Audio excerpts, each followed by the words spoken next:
പ്രിയപ്പെട്ട സഹോദരി സഹോദരന്മാരെ, കേന്ദ്ര സർക്കാർ കേരളത്തോട് കാണിക്കുന്ന അവഗണനയ്ക്കെതിരെയും വിദ്യാഭ്യാസ രംഗത്ത് സംസ്ഥാനത്തിൻ്റെ അധികാരങ്ങളെ ഇല്ലാതാക്കി കാവ്യവൽക്കരണം നടത്തിക്കൊണ്ടിരിക്കുന്ന കുൽസിത നീക്കങ്ങൾക്കെതിരെയും ശക്തമായ പ്രക്ഷോഭം വളർത്തിയെടുക്കേണ്ടതുണ്ട്. ഈ കാലത്ത് സംസ്ഥാനം നിരവധി ദുരന്തങ്ങളെ നേരിടുകയുണ്ടായി. ആ ഘട്ടങ്ങളിലൊന്നും സംസ്ഥാനത്തെ സഹായിക്കാൻ ബാധ്യതപ്പെട്ട ഒരു ഗവൺമെൻറ് എന്നുള്ള നിലയ്ക്ക് കേന്ദ്ര ഗവൺമെൻറ് സഹായിച്ചില്ലെന്ന് മാത്രമല്ല, എല്ലാ ഘട്ടത്തിലും വളരെ നിഷേധാത്മകമായിട്ടുള്ള സമീപനം സ്വീകരിക്കുകയായിരുന്നു. അതിലേറ്റവും അവസാനത്തെ ഉദാഹരണമാണ് വയനാട്ടിലെ പ്രകൃതി ദുരന്തം. ആ പ്രകൃതി ദുരന്തവുമായി ബന്ധപ്പെട്ട് നേരിട്ട് തന്നെ കാര്യങ്ങൾ മനസ്സിലാക്കാൻ ബഹുമാനപ്പെട്ട ഇന്ത്യൻ പ്രധാനമന്ത്രി എത്തിച്ചേർന്നതാണ്. അവിടെ സന്ദർശനം നടത്തി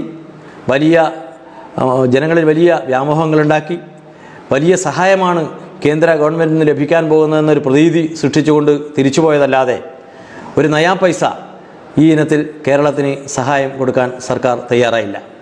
ഏറ്റവും ഒടുവിൽ ഇപ്പോൾ വായ്പ തരാം എന്നുള്ളതാണ് പുതിയ പ്രഖ്യാപനം വന്നിട്ടുള്ളത്. അപ്പോൾ അർഹതപ്പെട്ട സാമ്പത്തിക സഹായം പലപ്പോഴും ലഭിക്കുന്നില്ല എന്നുള്ളത് തന്നെയാണ്. അതുപോലെ കേന്ദ്ര ഗവൺമെൻറ് ഫെഡറൽ സംവിധാനത്തെ ആകെ തകർത്തുകൊണ്ട് സംസ്ഥാനങ്ങളുടെ അധികാരം ദുർബലപ്പെടുത്തിക്കൊണ്ടുള്ള സമീപനമാണ് സ്വീകരിച്ചുകൊണ്ടിരിക്കുന്നത്. ഇതിനെല്ലാം എതിരായി ബഹുജന മനസാക്ഷി ഉണരേണ്ടതുണ്ട്. ഈ വർത്തമാനകാല ഇന്ത്യയിൽ കേന്ദ്ര ഗവൺമെൻറ് സ്വീകരിച്ചു കൊണ്ടിരിക്കുന്ന ഈ അവഗണന മനോഭാവത്തിനെതിരെ ജനങ്ങളെ ഇക്കാര്യം ബോധ്യപ്പെടുത്തിക്കൊണ്ട് ശക്തമായ പ്രതിഷേധം, ശക്തമായിട്ടുള്ള പ്രതിരോധം കേന്ദ്ര സർക്കാരിനെതിരെ ഉയർത്തിക്കൊണ്ടുവരിക എന്നുള്ളത് തന്നെയാണ്. അക്ഷരാർത്ഥത്തിൽ കേരളത്തെ ഒരു സാമ്പത്തിക പ്രതിരോധത്തിലേക്കാണ് എത്തിച്ചുകൊണ്ടിരിക്കുന്നത്. നമുക്കാവശ്യമായിട്ടുള്ള ഫണ്ടുകൾ ലഭ്യമല്ല, നമുക്ക് അർഹതപ്പെട്ട നികുതി വിഹിതം ലഭ്യമല്ല, ഗ്രാൻറ്റുകൾ ലഭ്യമാകുന്നില്ല, വായ്പ എടുക്കാനുള്ള ഉപാധികൾ വെച്ചുകൊണ്ട് അതിൽ നിന്ന് നമ്മെ പിന്തിരിപ്പിക്കാനുള്ള ശ്രമം ശക്തമായി നടത്തുന്നു. ഈ ഒരു പ്രതികൂല സാഹചര്യത്തിലാണ് ഒരു ഗവൺമെൻറ് തന്നെ ജനങ്ങളെ ചേർത്ത് പിടിച്ചുകൊണ്ട് ഇന്ത്യ ഭരിക്കുന്ന ഭരണാധികാരികൾക്കെതിരെ സമരരംഗത്ത് ഇറങ്ങേണ്ടി വന്നത്.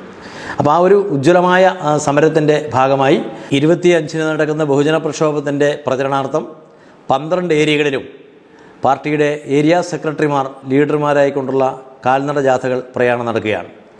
നാളെ 18-ാം തീയതിയാണ് ജാഥകൾ ആരംഭിക്കുന്നത്. 3-4 ദിവസങ്ങളിലായിട്ടാണ് പര്യടനം നടത്തുന്നത്.